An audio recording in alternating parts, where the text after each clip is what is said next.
TCWEEK Cocktail Sessions, educational and inspirational talks from experienced startup founders, entrepreneurs, and thought leaders. Just piggybacking on what Randall said about failure. When I think about failure, I think of Vinod Khosla, and he is a very accomplished entrepreneur and now VC. And I heard him once say that vision is bumbling around. And so every time I'm bumbling around, and I bumble around a lot, I think to myself, well, Vinod bumbled, so I guess that's okay. So it's okay to bumble. You need to bumble to get to your vision.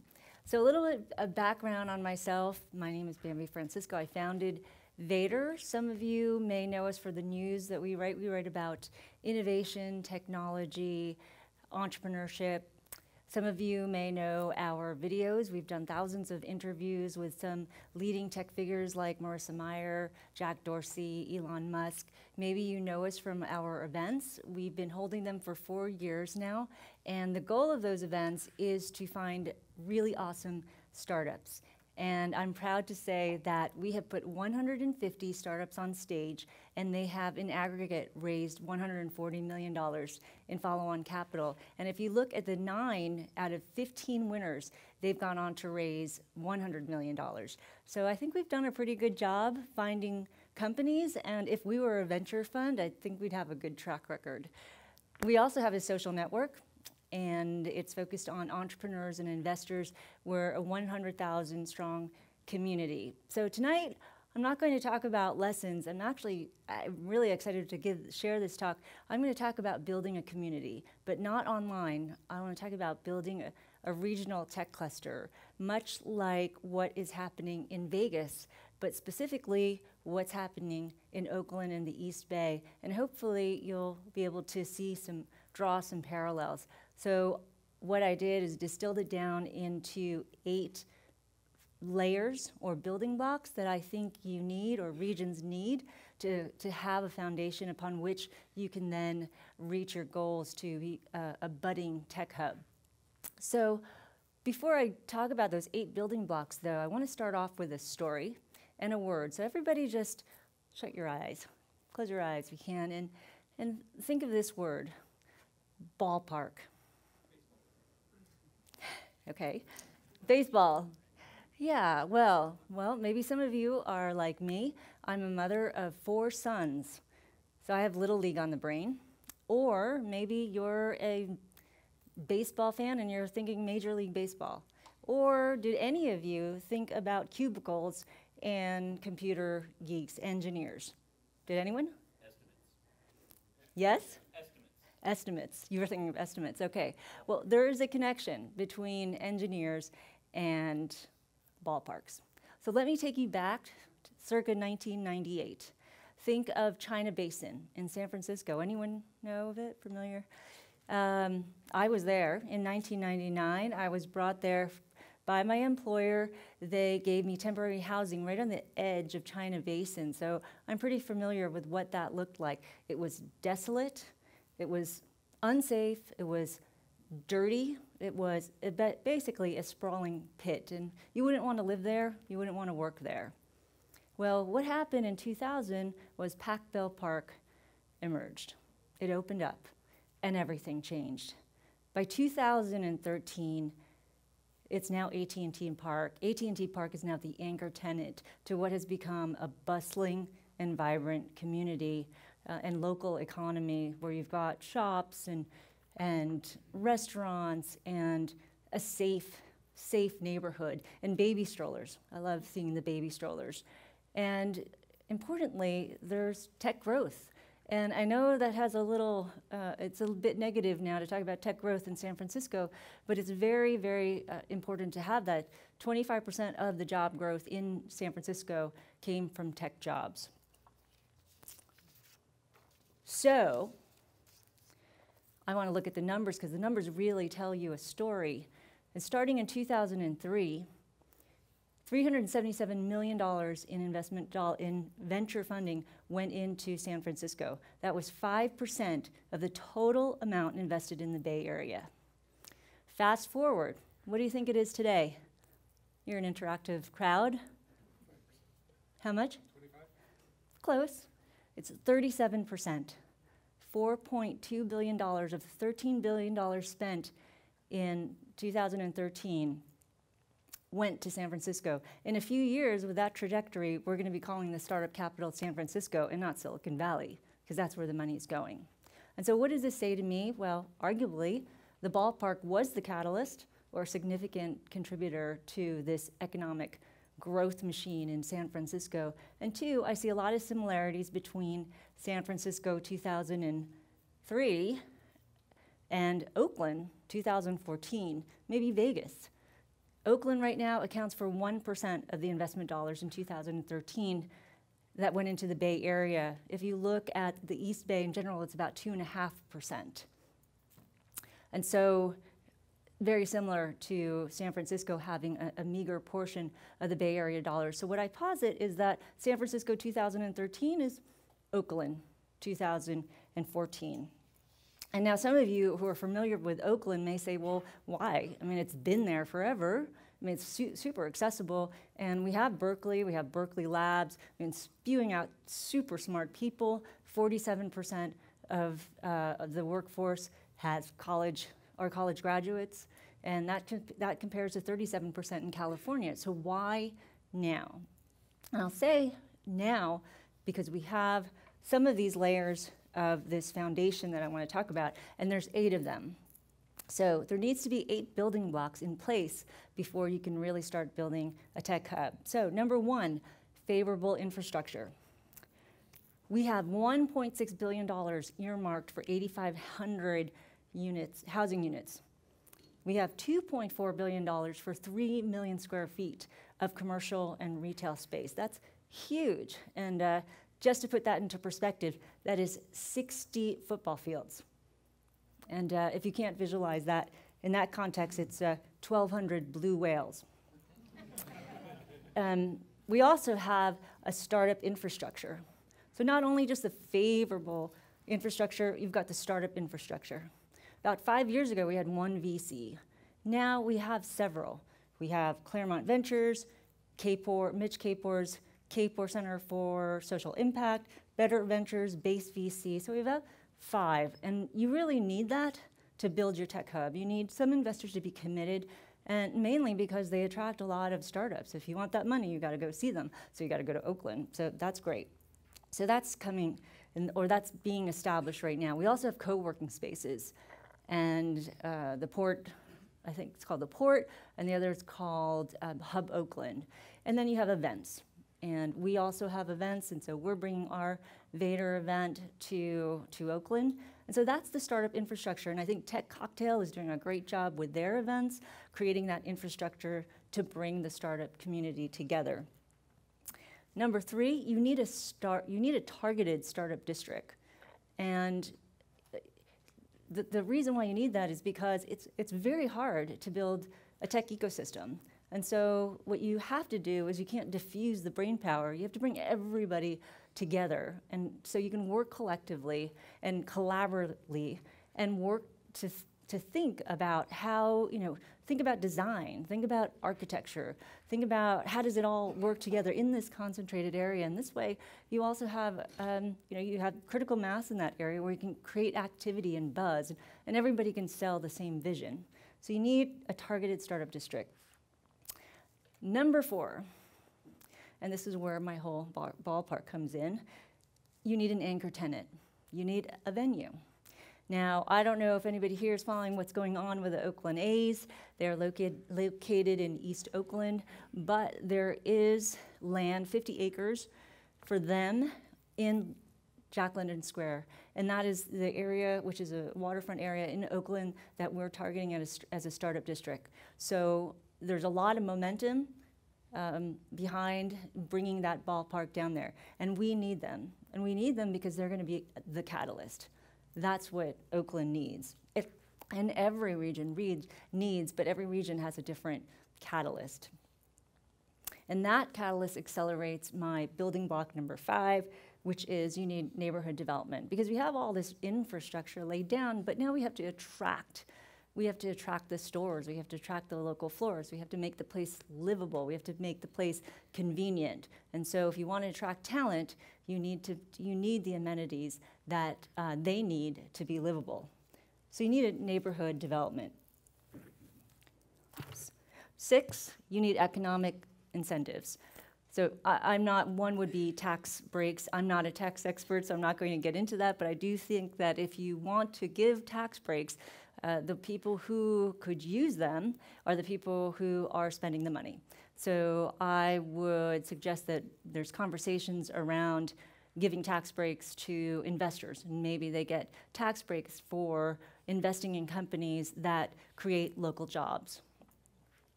Number 7, that's where you get this infusion of seed investing and incubators. And hopefully, number 6, the tax incentives help, or economic incentives fuel that.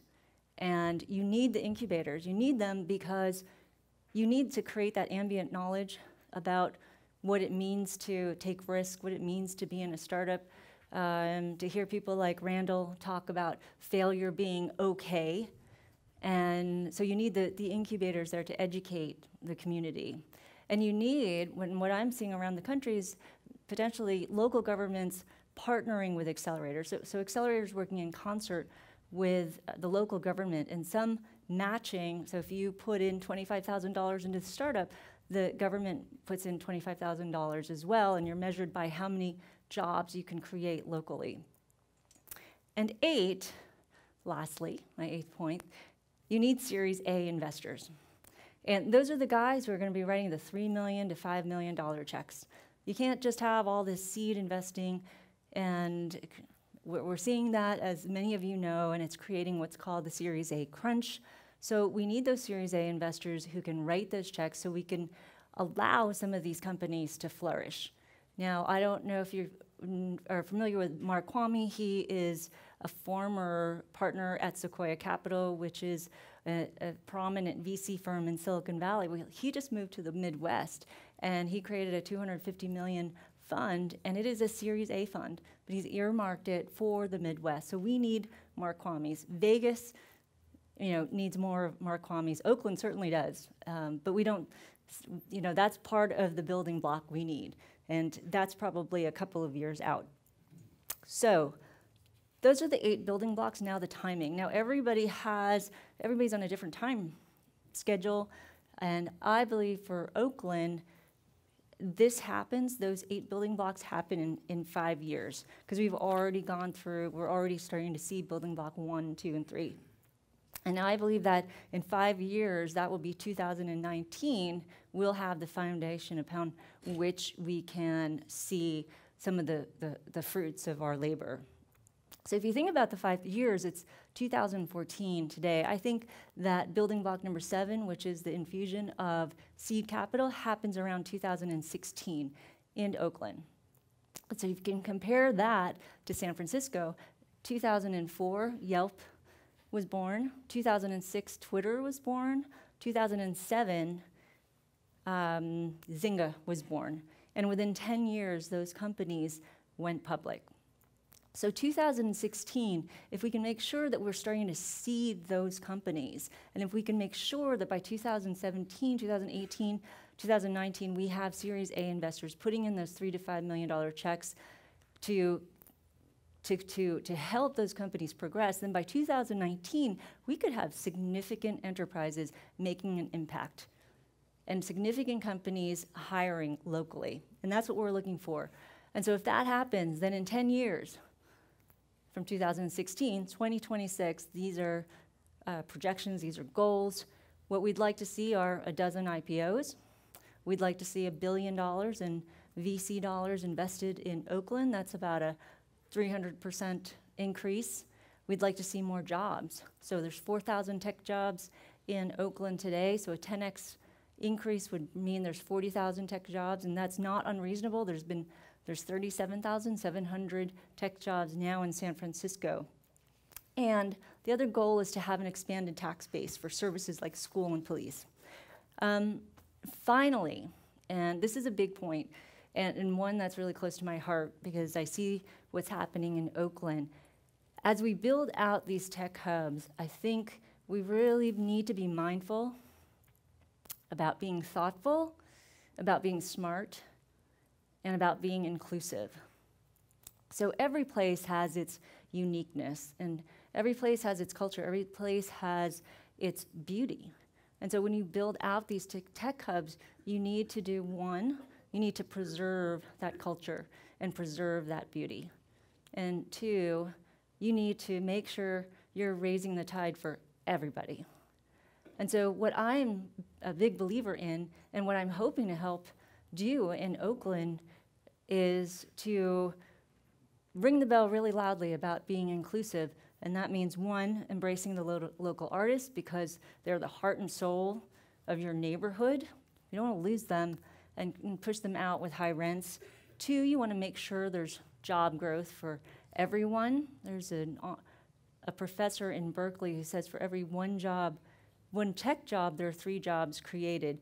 And rather than that being just sort of a result, maybe we should be more proactive in the way that happens. Maybe it should be more designed that when there is a tech job, we know that there will be 3 that come after it that are outside tech. And then this one is, really important to me because I have a 13-year-old and he will be 25 in 2016. And I also work really closely with a nonprofit in Oakland where they teach the underserved girls science and technology. So if this is the vision, this is my vision, I think this is a big vision for a lot of people in Oakland. If we want to build a tech hub and we want to reach our goals in 2026, then we need to educate all of those people who are going to be in the workforce at that time. Thank you. 2 questions? Who's got questions? We have time for 2 questions. One over here on this side. Any on this side? Do one on each side. I found it interesting that you left education for last because that's the position Clark County is in. We have among the very worst school district in the United States, and our universities consistently rank at the lowest levels outside of the wonderful hospitality school that has been built at UNLV. So I'm just curious, bringing this back to Vegas, how do we deal with that long-term structural anomaly of having a horrible educational environment? I'm not an education expert, but what I can tell you, I think it does start a lot with the community and a lot of groups like Tech Bridge, which is this nonprofit in Oakland and is also expanding in Seattle. It has a big expansion movement in Seattle. And that's where we bring lots of volunteers, but we also teach the teachers at those schools. And we try to provide a curriculum for them to start engaging in activities and creating projects. And it starts from elementary school all the way to high school. So I think you need more of that kind of effort from the private sector. And at least that's what we're doing. All right, we got one more question over here. Nice response, and that's a tough question.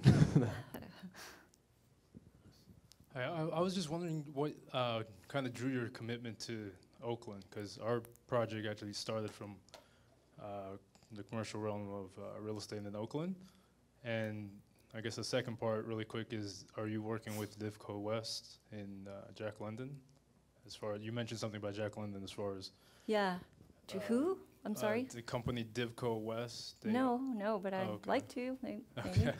I mean, we're holding an event in Oakland in May 6th and 7th. We rented a 30,000 square foot space. It's daunting to try to fill in 30,000 square feet, but we have gone out and brought the community together to showcase what Oakland is all about. So we have something with a lot of the nonprofits, so we're gonna have the kids working on projects. We've got the co-working spaces showing how cool the co-working spaces are. And so maybe if they can figure out a way to get involved, we're gonna have a section for sort of local government issues and how we're gonna try to bring the government, get them involved in what they need to do to make tech, making Oakland a tech hub a reality. So your first question was about why my affinity for Oakland. You can blame my husband, he's right there. I came from San Francisco. I told you I lived in Mission Bay, China Basin, and I never went to Oakland. In fact, to me, it was like 3 hours away. It's like 40 minutes, 30 minutes away. And I just never, there was no reason to go there. And so I meet my husband, he's from Oakland. Well, he was born in Oakland, raised in Berkeley, and so he's trying to convince me that, well, Oakland is sunnier and warmer. And then he still didn't convince me as much, but of course I had to move to where my husband is, so I moved there, and it's somewhat warmer, not that much warmer. But he's a huge Oakland A's fan. And so I started, wearing green, yellow, my entire family. Our other son just had a first, 1-year-old birthday, and guess what the theme was? The Oakland A's. So it's just like on the brain, all my sons play baseball. And so then I was brought in, actually recently, to be on the small committee to keep the Oakland A's in Oakland. And to create this story about why Oakland has all this promise and why the A's would be awesome. And so I said, okay, I'll do that. And as I did that, I actually came to learn about Oakland and how and all of its beauty. And so that's what. And then all of a sudden, those cranes. You guys know Oakland cranes. I used to drive by them, and I'd be like, oh, I just always wanted to see trees. And now I look at them, and I see activity. For some reason, they're beautiful to me now. So yeah, it started with a baseball park.